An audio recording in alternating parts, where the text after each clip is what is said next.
Today at the National Press Club, Chief Executive of the Australian Chamber of Commerce and Industry, Andrew McKellar.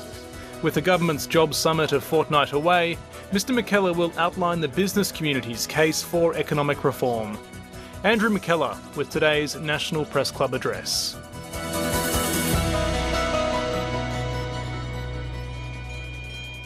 Ladies and gentlemen, good afternoon. Welcome to the National Press Club of Australia and today's Westpac address. I'm Steve Lewis and I'm a Director of the National Press Club.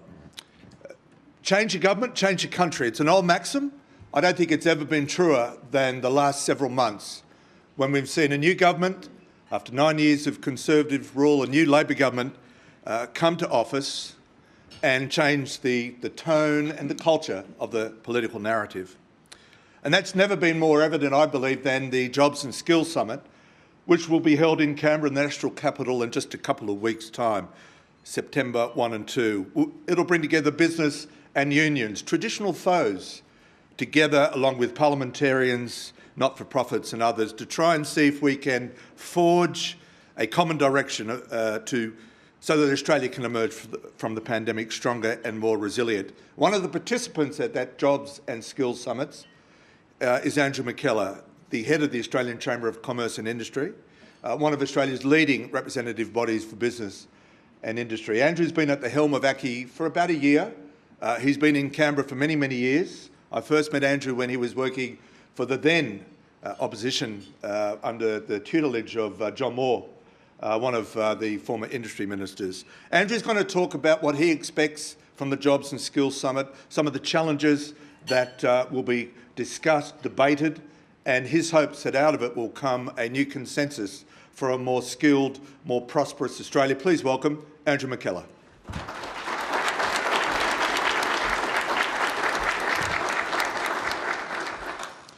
Well, thank you so much, Steve, for that introduction. And indeed, it's wonderful to look around the room, see so many familiar faces, so many friends, so many members of ACCI.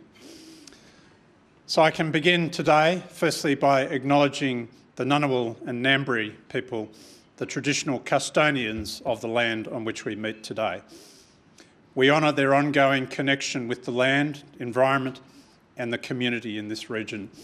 I warmly welcome also any Aboriginal or Torres Strait Islander Australians joining us or watching this broadcast today.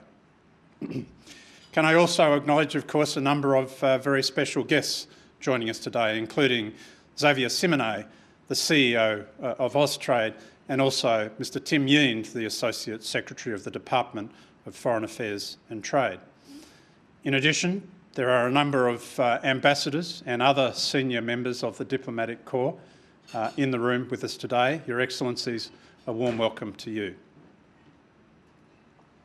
So, ladies and gentlemen, we are in a competition for our future.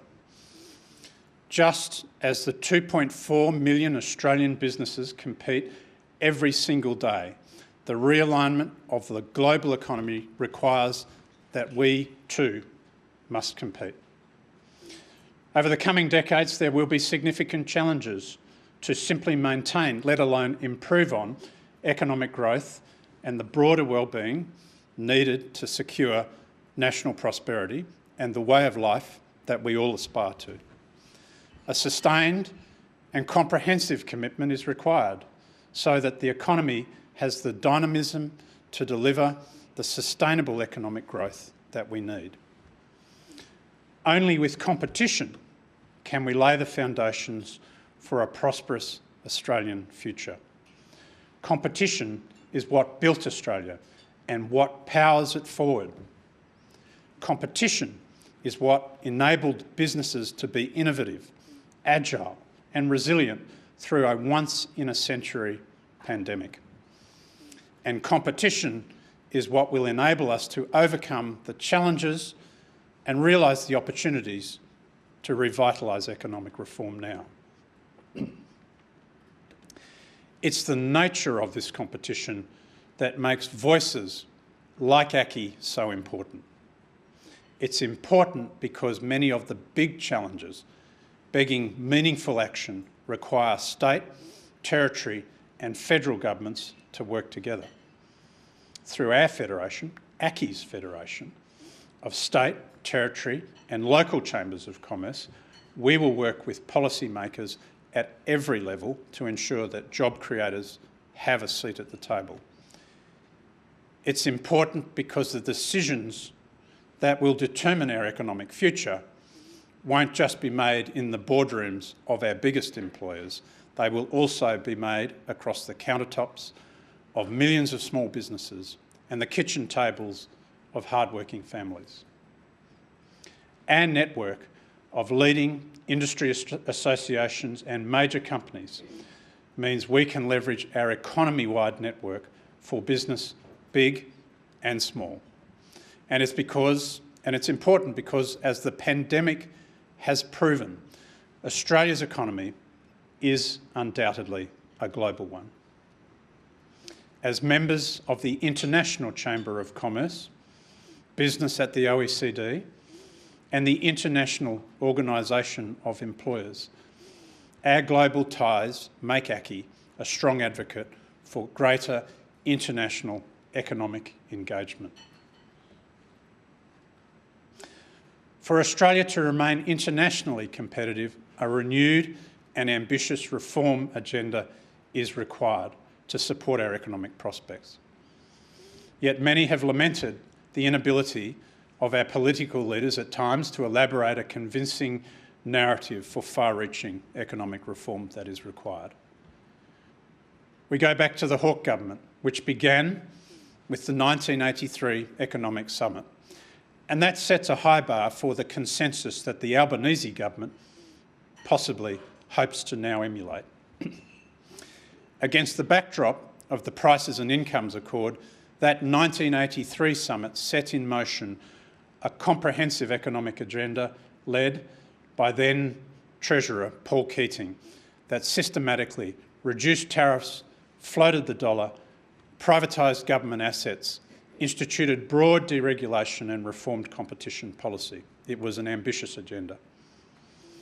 The Howard government continued a program of winding back regulation, boosting competitiveness and reformed our tax system with the introduction of the GST.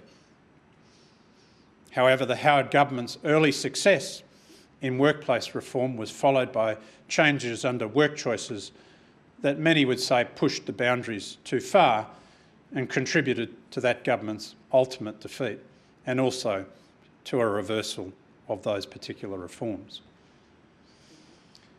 The Rudd government began with lofty ambitions, but its attempt to implement reforms such as the Carbon Pollution Reduction Scheme, CPRS, failed, giving rise to the decade-long and futile climate wars that hopefully we are only now just emerging from.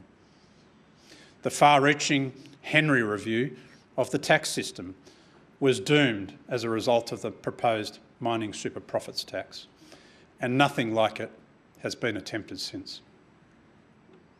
Yet it's not as if we are incapable of achieving major economic change. History tells us that we can. The realisation of earlier reforms required bold and innovative leadership, and in many cases it was difficult to build consensus behind these ambitions.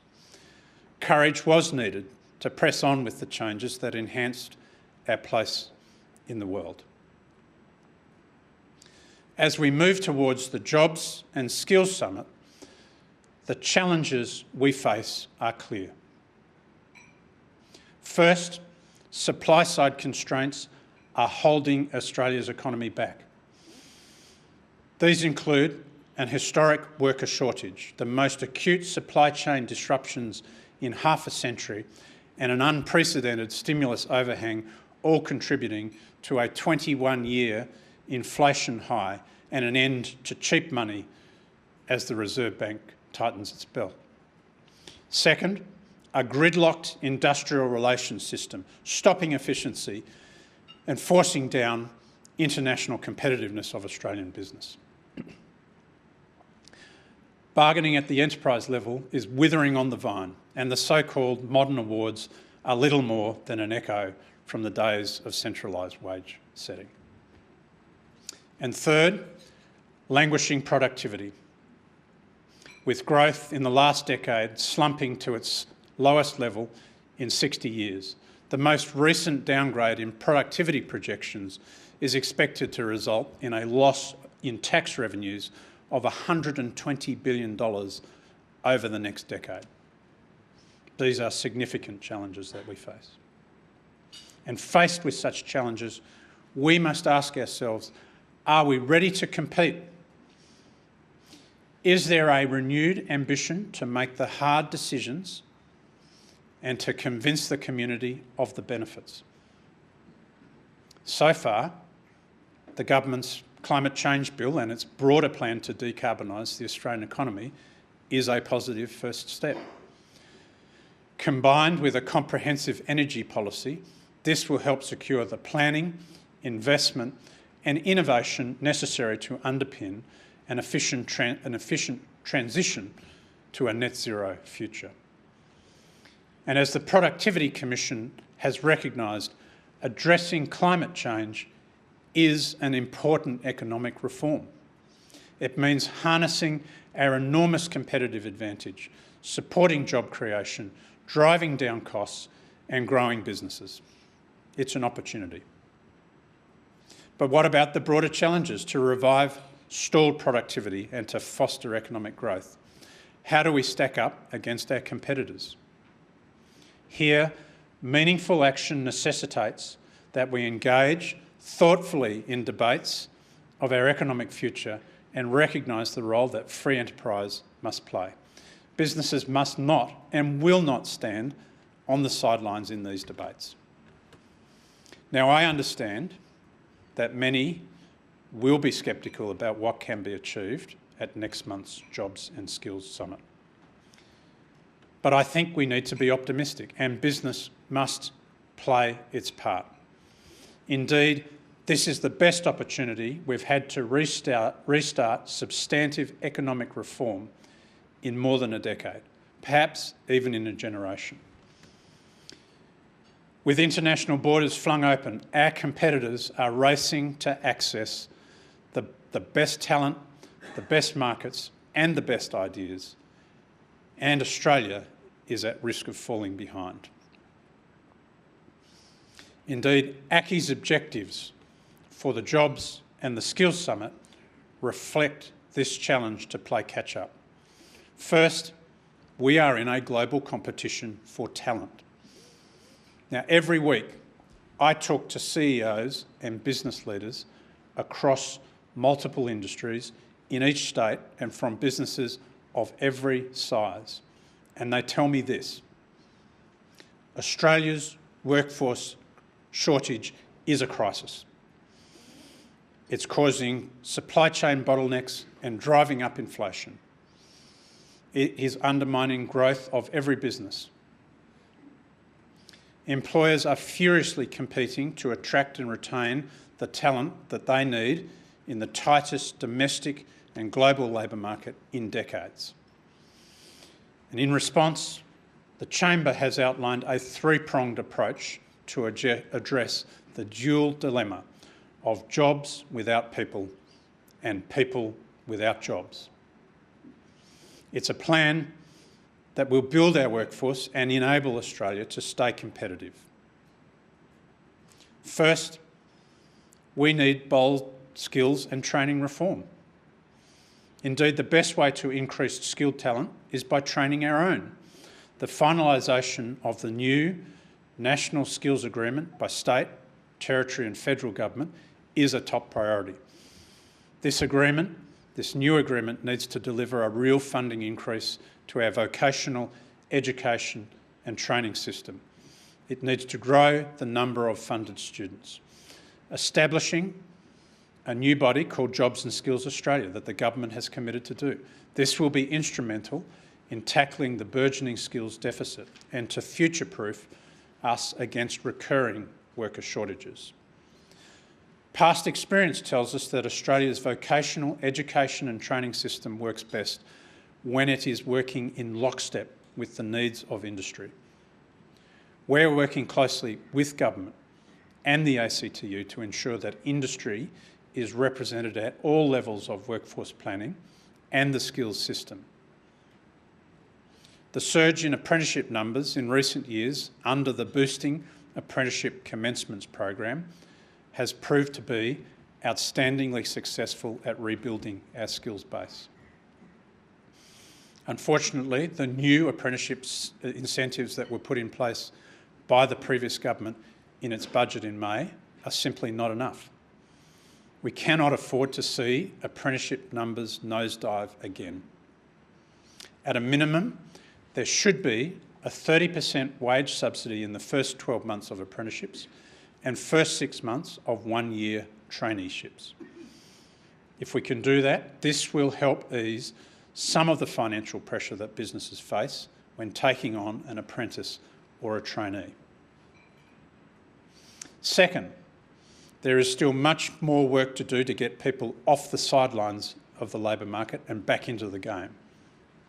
With unemployment at 3.5%, we must maximise workforce participation and recognise there's never been a better time to get those that face significant barriers back into the workforce. Promisingly, participation levels are at record highs, particularly for women. But the gap is closing too slowly. Investment in childcare will minimise cost and enhance women's ability to come back into the labour force in stronger numbers to participate, as will other options such as more effective in-home support. For people with a disability, we must reintegrate disability employment services back into mainstream employment services. Improved direct support to job seekers and streamlined points of contact for employers seeking to find staff must also be implemented. Introducing a training to work program will help disadvantaged job seekers and long-term unemployed to undertake work experience at the same time that they're able to do vocational training, and should provide a pathway to permanent employment. And while we're talking about expanding our local workforce, we should not overlook the vast pool of talent that is heading for the exits in droves. It's amazing, but every day, more than 400 baby boomers are retiring from active work. The experience and expertise of older Australians should not be ignored, and changes to aged pension settings to incentivise greater and longer workforce participation must also be on the agenda at the summit. And finally, third, we must reinvigorate our migration program to meet the needs of a 21st century economy. While we must build our own skilled, educated and diverse workforce, Australia must also remain an attractive destination for the world's best and brightest.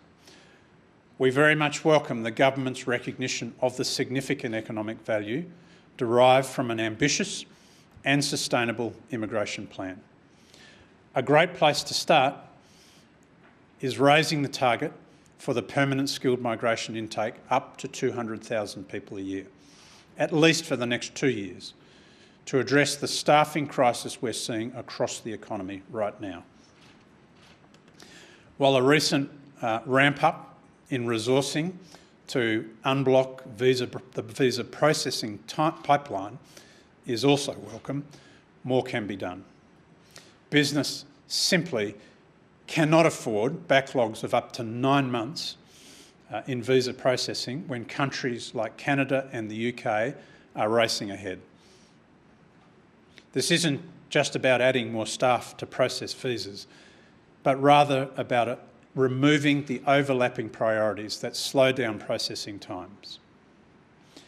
Our skilled migration program could once have been described as world-leading, but over the last few years, we have burdened it with restrictions, red tape and rising costs, removing its ability to respond to genuine skill needs. It's time we got back into the race.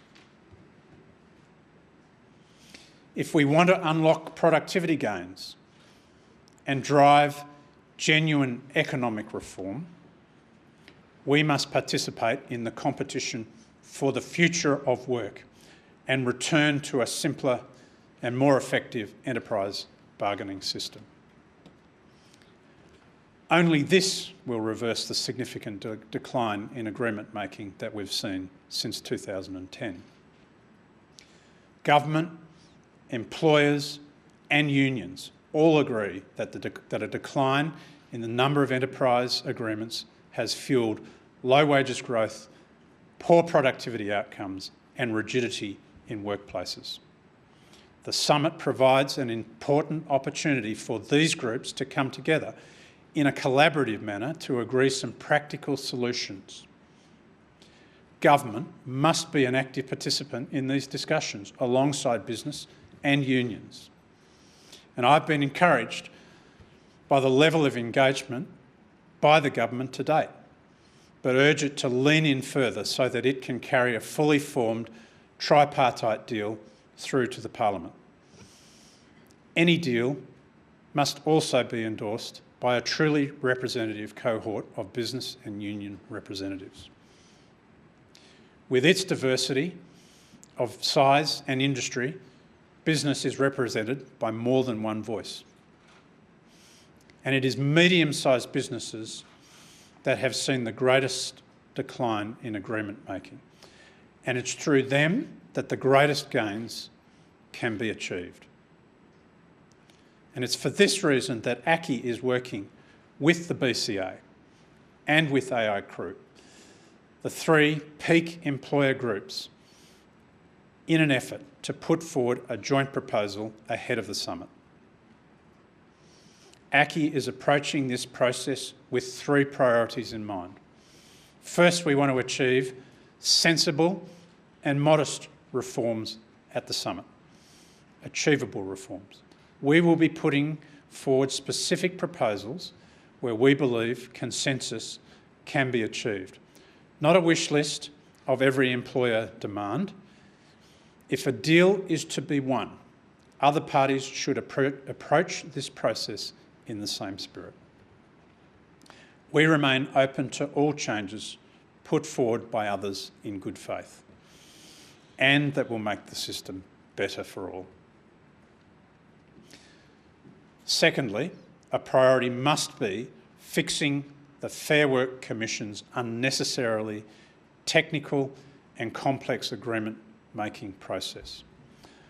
Multiple independent reviews have found this to be the primary contributing factor to the decline in bargaining. Thirdly, all aspects of agreement making, including bargaining, the approval process and the application of the Better Off Overall test must be considered. The Better Off Overall test has become a point of contention between business and unions in recent times. This should not be the case. Recent Fair Work Commission decisions have distorted the intended application of the boot, as set out in the Fair Work Act, making it too inflexible and turning businesses and unions away from agreement making altogether. There are certainly mutual gains to be had by considering modest changes to how that test is applied that would not leave employees worse off. We do not propose to put forward any changes that would see employees worse off. We must focus on reforms that shift the needle, that make a real difference. And that's why we are a bit puzzled when we see claims that the trade union movement is prioritising things like the abolition of the right for parties to apply to terminate expired agreements. The reality is this can only be done by the Fair Work Commission if it's satisfied that it's in the public interest and if it's taken into account the views and interests of all parties to the agreement in question. It's not a unilateral right. For us, reform has got to be about much more fundamental issues that go to the heart of ensuring that our industrial relations system is responding to the future of work.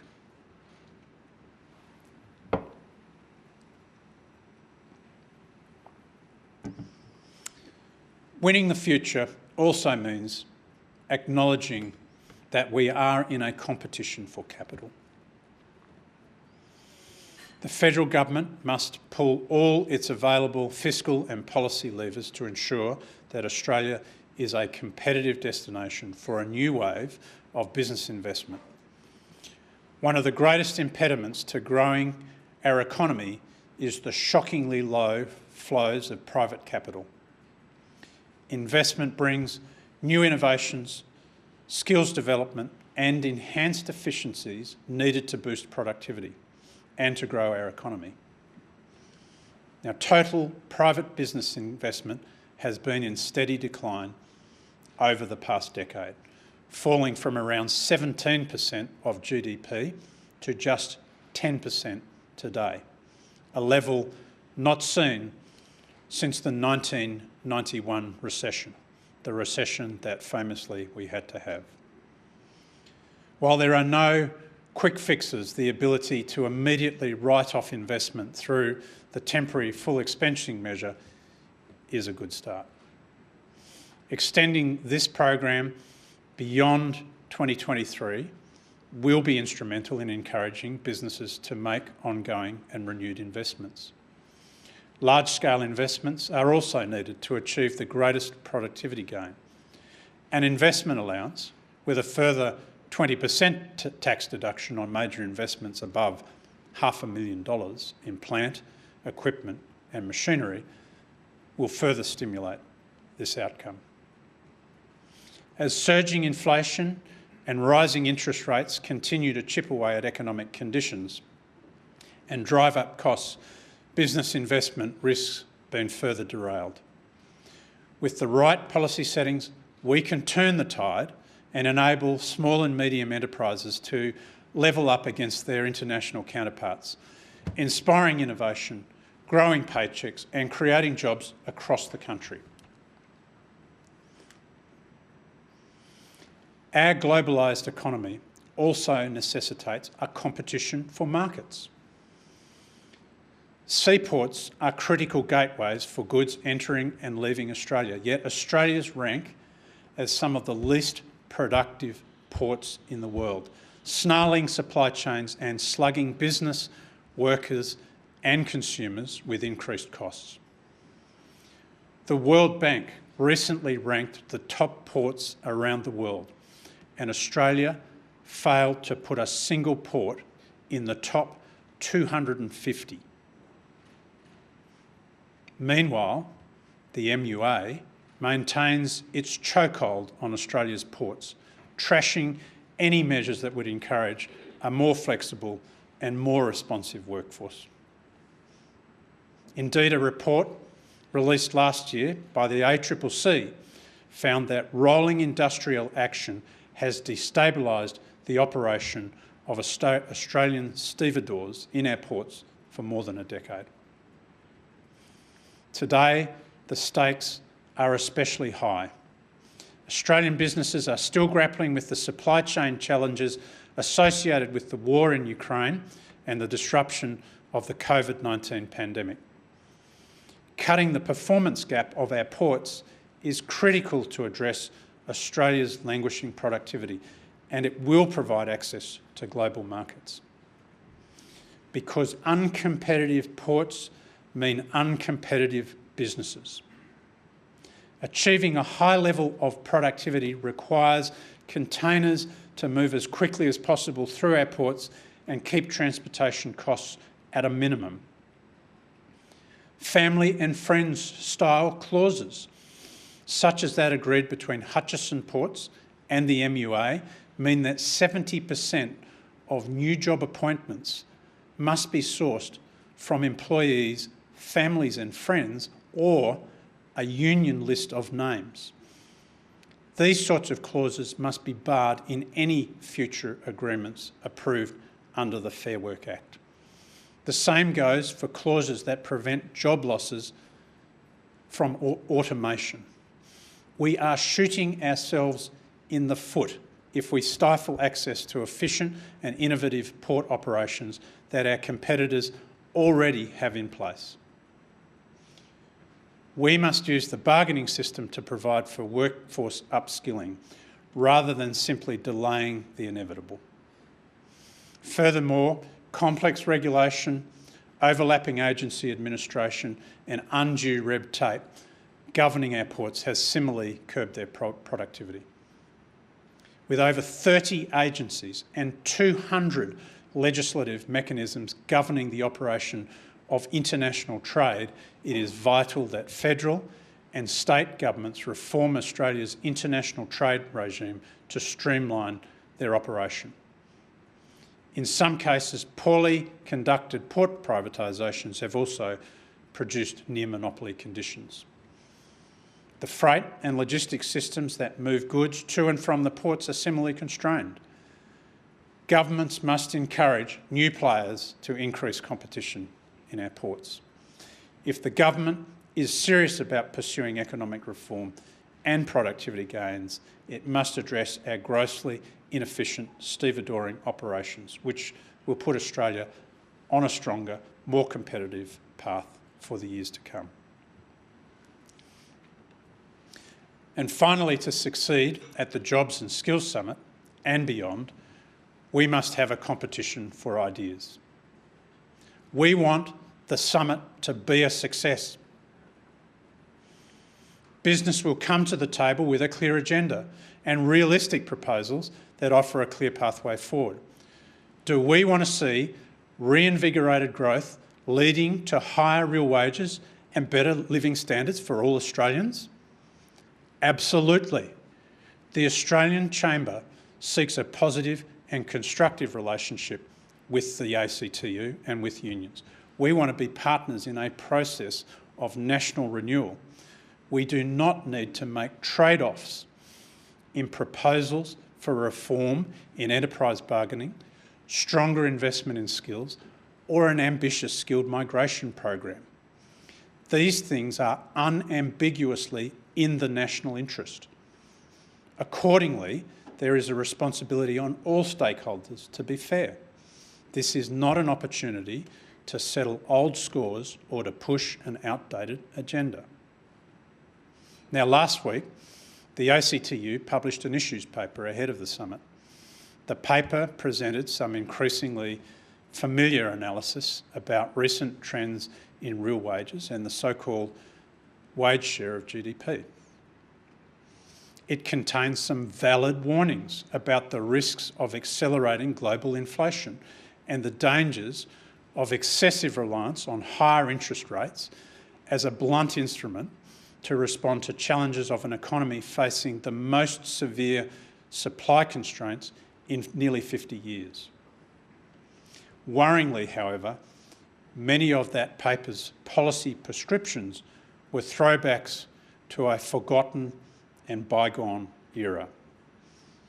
Direct regulation of key prices, rent controls, labour market re-regulation and excess profit tax on energy companies and higher taxes on the distribution of dividends. A closer look at what's actually happening shows that profits and productivity are highly variable. It's definitely not a case of one size fits all.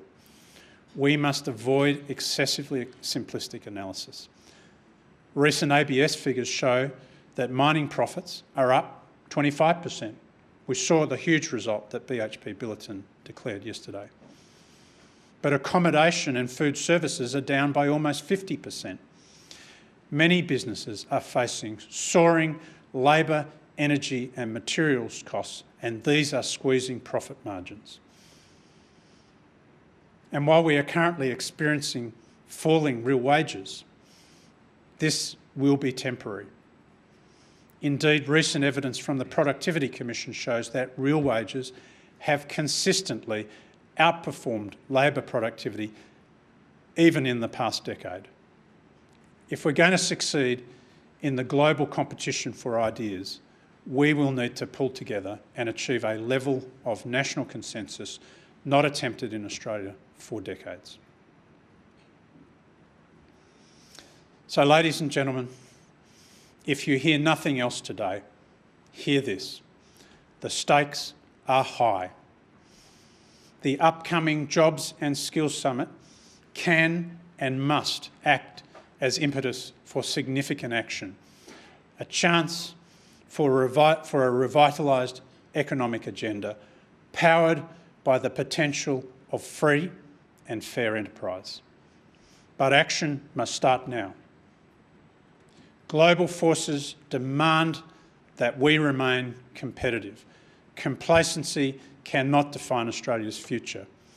And try as they might, the critics of competition cannot ignore the reality that it is a force for good. That's why ACCI will never cease to fight for business, boosting prosperity, creating jobs and making Australia a better place to live. Because competition for talent fosters opportunity, driving skills investment and ensuring business is armed with the workforce they need. Competition for capital drives business to adopt inspiring innovation and create new jobs. Competition for markets pushes us to engage with the world for our own security and for prosperity.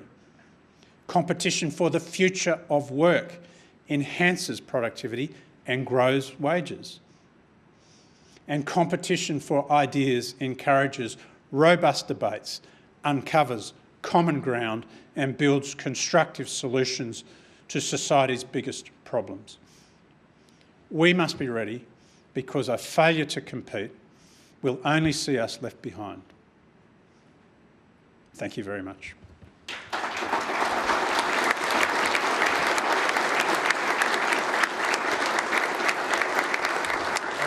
Andrew McKellar, thank you very much. It was a very comprehensive speech, lots to unpack.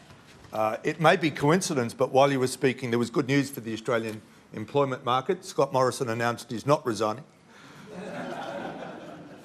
Let's talk now about the Jobs and Skills Summit. Jim Chalmers has just put out the government's template agenda, if you like, and reading through it and reading through your speech, there are a lot of common interests and elements. But as you noted in your conclusion, when it comes to business and the ACTU, two of the key players at the summit, you are miles apart on some of those key issues. Can you see a way forward towards a consensus, or are the divisions just too significant to bridge? Well, look, thank you, Steve. And as I've made very clear, we will come to the summit with a very constructive approach. We think it is fundamentally important that the summit is a success, that it does set the stage to really enable a renewed spirit of consensus in Australian public policy, and that we can make progress. So, look, I see that there are some gaps there on questions of immigration, on questions of enterprise bargaining, between business and between the unions. We have been working, as I said, behind the scenes. I mean, one of the first preconditions is we've got to have a unified and comprehensive position from business. We're working hard to achieve that, and I'm confident that we will do it. So you mentioned that the BCA, the AI group under Innes Willox, and yourselves, ACCI, are working together. Will you release your wish list before the summit? And if you had one, what's the number one priority going to be for business coming out of the summit? Can you tell us that? Look, I think that the top thing I would say is I think we've got to address our migration system. We've got to free that up. We've got to make it so that it works responsively to the circumstances.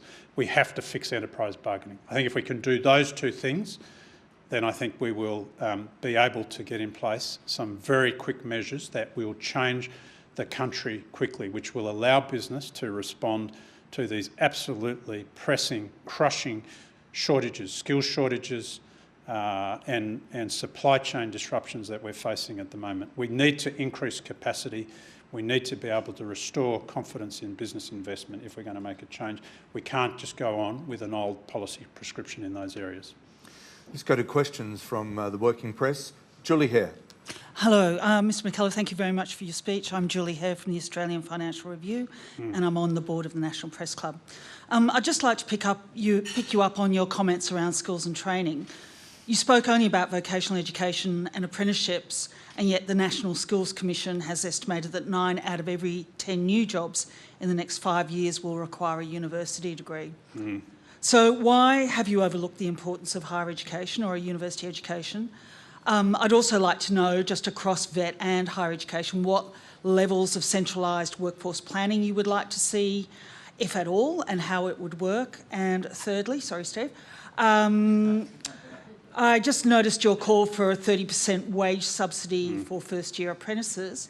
I wonder whether that would do anything to improve the current 50% dropout rate of apprentices, 1 in 3 drop out in their first year, or whether it is just rent-seeking from businesses. Well, thank you, Julie, for your questions. A trio of questions. Trio of questions, indeed. So I'll try and take them as best I can recall them. So, look, the first thing, of course, you are absolutely right on the fact that so many of the skilled people coming into the workforce in the years ahead will come out of that tertiary education system. That's undoubtedly the case. Now, we do have some members in that space, and it's essential that, of course, our tertiary education system is responsive. I guess I'm a business organisation with members primarily working in that vocational education and training and apprenticeship space, not exclusively.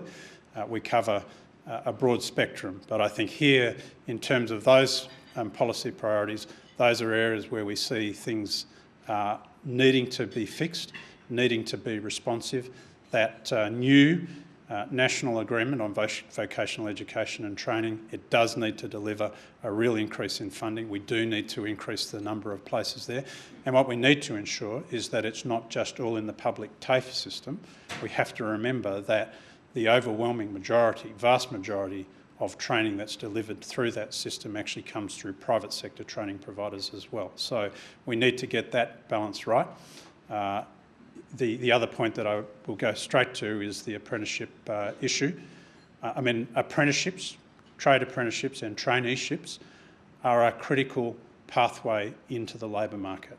And I don't think we should look down on that. I think what we should do is say that we need to have strong levels of opportunity for people for whom that's the pathway into a job for life. Now, historically, the challenge for apprenticeships has been for an employer to make the business case, particularly in the first year, to take somebody on, to take that risk. And what we've seen is that, you know, the critical thing is getting people to commence, getting them in, getting the employer to be confident to make the decision to make that commitment, and getting somebody into an apprenticeship or traineeship. And the thing about the Boosting Apprenticeships Commencements program is it did make that difference. We got to a point where employers were much more confident to do that. We saw apprenticeships coming through in record numbers. We don't want to see that drop away. I know it was expensive, and that's why we've said, well, let's not keep going at that more expensive rate. Let's pull it back to something that is more fiscally sustainable. We say 30%. I think on this point, actually, the ACTU are saying more.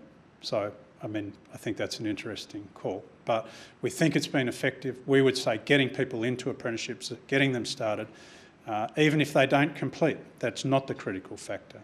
I mean, it's important. It's important, but it's not the only factor. And we do see many people who are job ready after 1 or 2 years and who will be able to go on and get very good, well-paying jobs with those skills, and it's taking that critical first step. Now, I'm not playing down the importance of completions. I do think it's important, but I think getting people into that system in the first place has been a success, and we shouldn't underestimate how important that's been.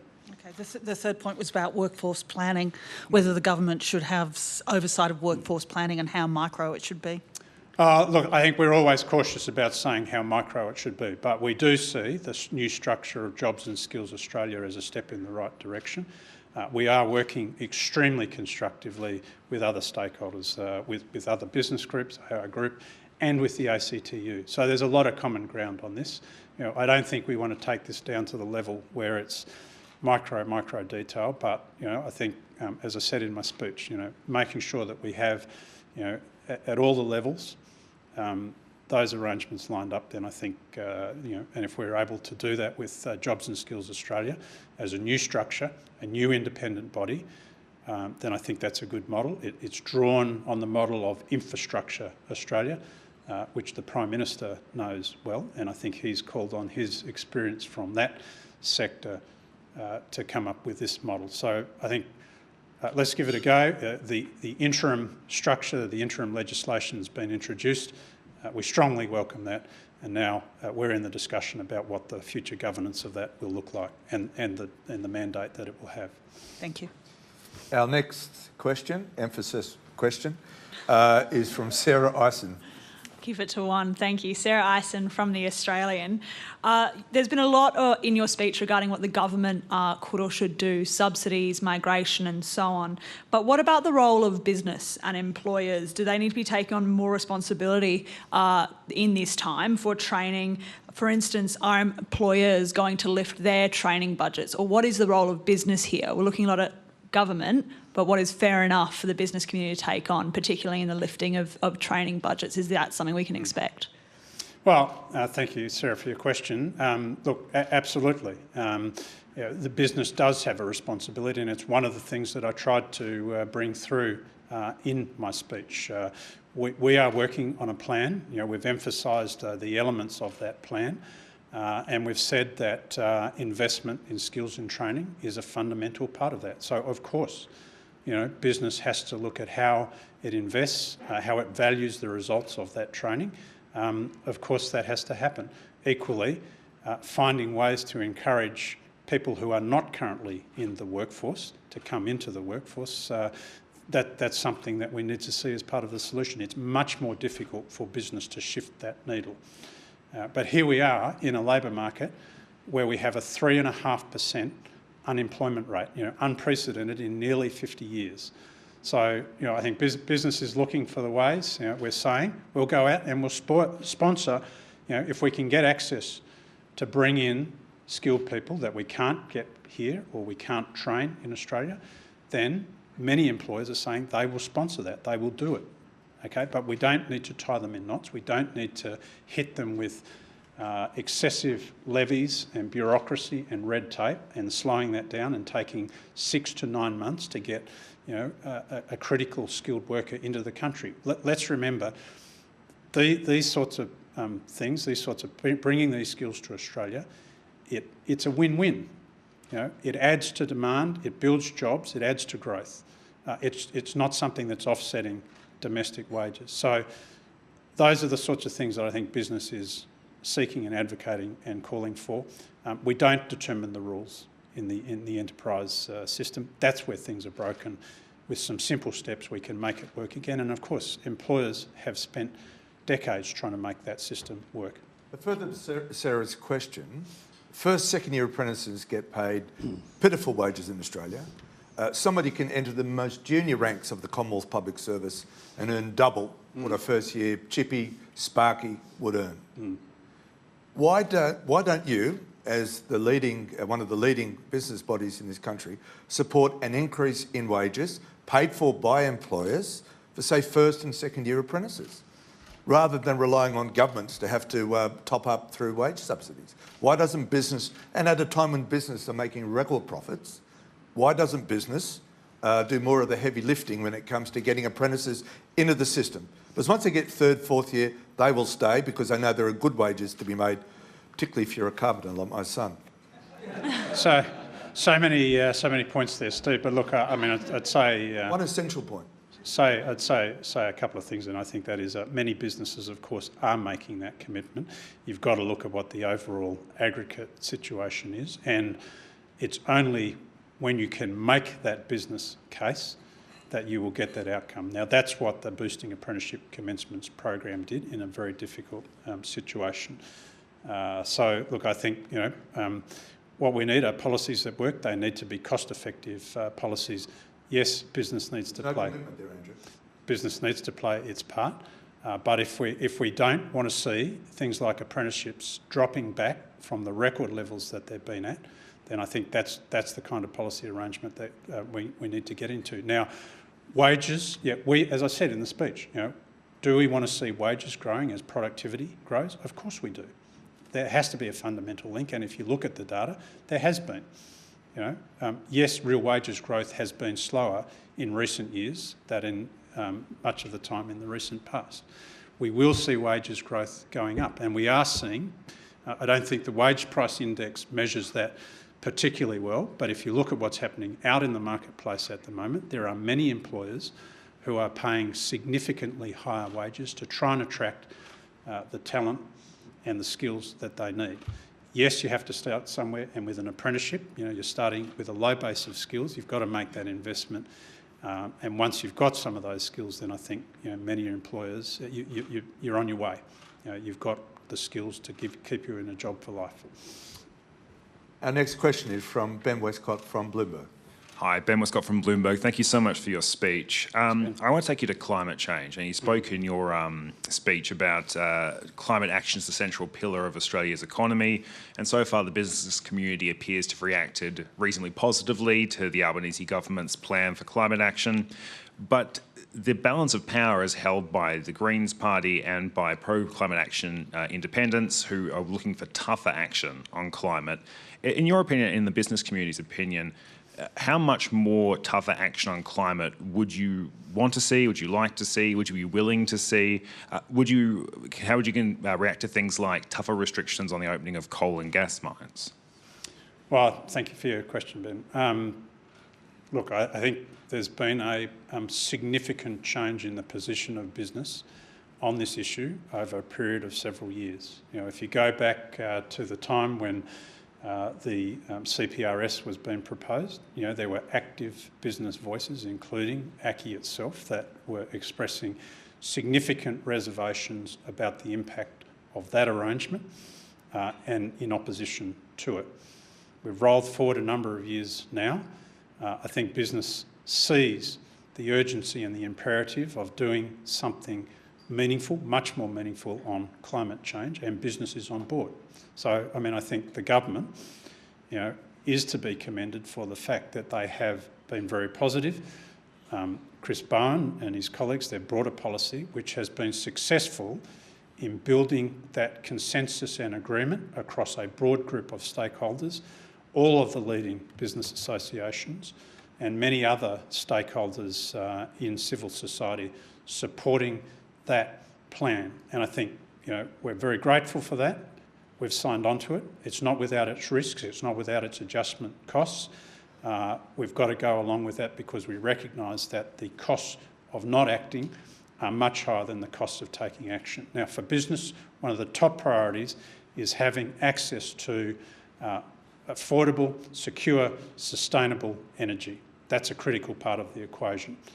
And we've seen in recent times how the energy system, electricity system, gas supply is struggling at the moment. So getting that essential investment into areas like new renewable energy capacity, upgrading the network to take that energy, that's fundamentally important. Business is on board with that. I think if there was a suggestion that the government, and they haven't done this at all, was going to depart from its plan, then obviously that would present an issue, and I think that would run the risk of fracturing the consensus. And I think the government is to be commended for sticking to its guns. It took a proposal to the election. It's sticking with that proposal. It's brought in the first part of that. There's a lot more detail to come, and that's what we've got to start working through. Thank you very much. Our next question is from Paul Carr. Thanks very much. You said that you don't want a 6 to 9 month delay before businesses are able to bring in a worker to fill a skills shortage, but the primary condition or demand that unions have is that they want to see employers lift wages before they try and import labour. Is that fair enough, that an employer should try a pay rise before bringing in a worker on a visa?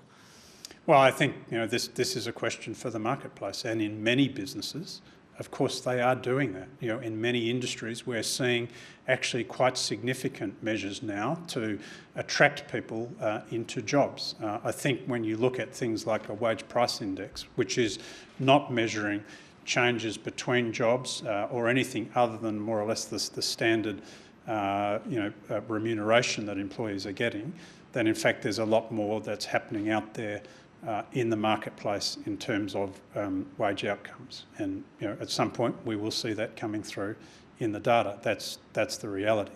But the idea here that we've got to have some sort of artificial mechanism or checkpoint before we start responding to the crisis that we have, I think is not the right notion. I mean, today I'm seeing reports that the ACCU has brought out another paper. I haven't had a chance to go through all of it, but I've seen part of the discussion in that is that the threshold, the income threshold, before a business can access the immigration stream, temporary immigration stream, they want to increase that from the current level of $53,000 a year up to $90,000 a year.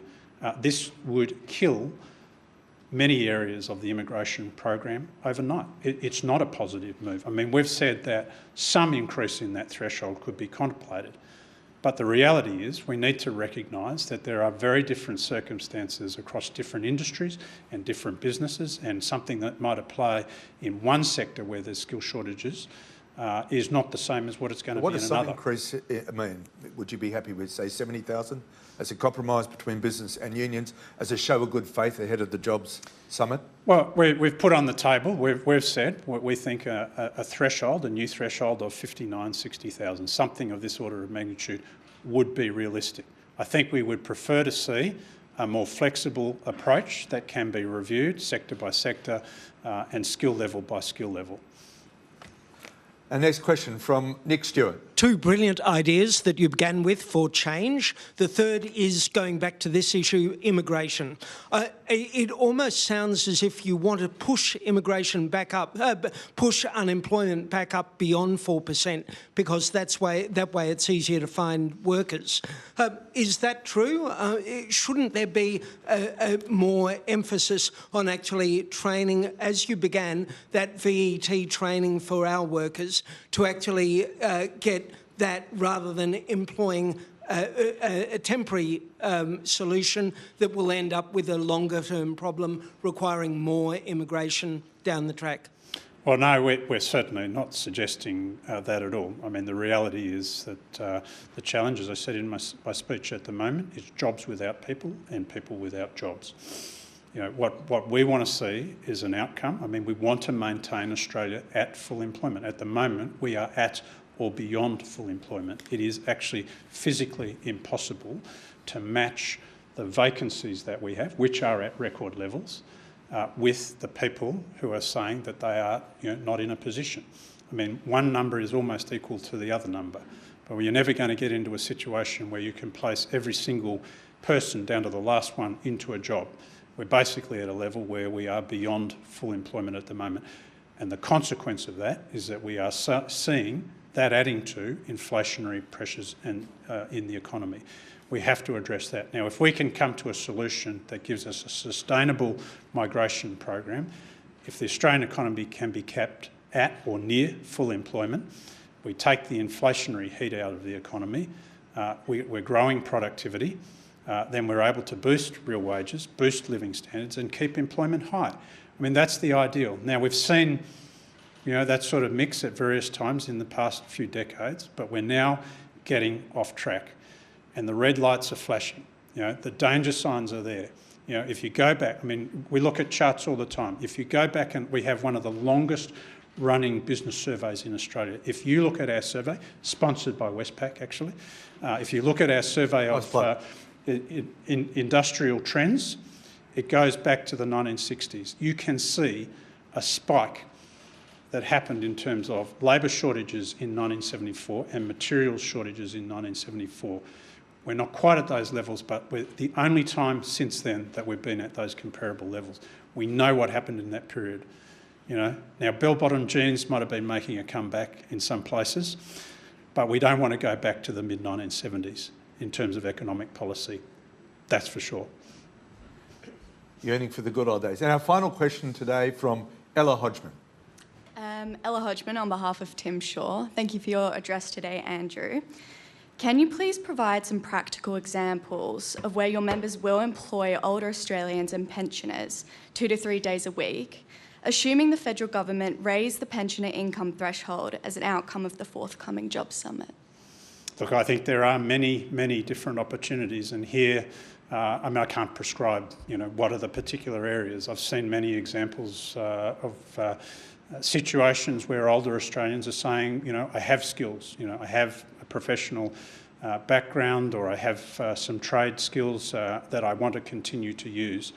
Are they in a position to make that choice, or do they face a penalty if they're on the age pension?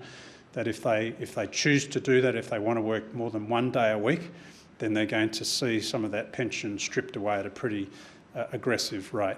And that's the feedback that we're getting. I think there are many businesses out there that see great opportunities for older Australians perhaps over the age of 65, who have that great set of skills and experience. They don't necessarily want to work 5 days a week, but they should have the opportunity, if they choose so, to work 2 or 3 days a week. Now, the good thing on this is, we are having a good discussion with the government on this. Only yesterday I had a meeting of my members with the Treasurer. We talked about some of these issues. We know that they are looking at this very carefully. We'll see what comes out of that analysis, but I think it's a potential opportunity, and we've got to find some way. We know that in Australia, if you compare our labour force with that of, say, New Zealand, in New Zealand there's a much higher proportion of people over the age of 65 who are still in the workforce. If we had the same level, there'd be another 400,000 or 500,000 people we could bring into the labour force. So that's an opportunity we're missing out on at the moment. It's a choice that people want to make. We should give them that choice. Ladies and gentlemen, let's conclude on that note.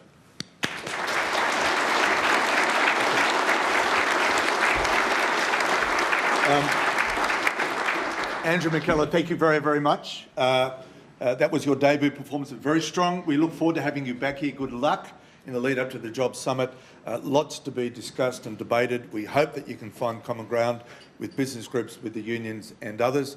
Please accept, on behalf of the National Press Club membership, gets you access to the car park. It's very valuable.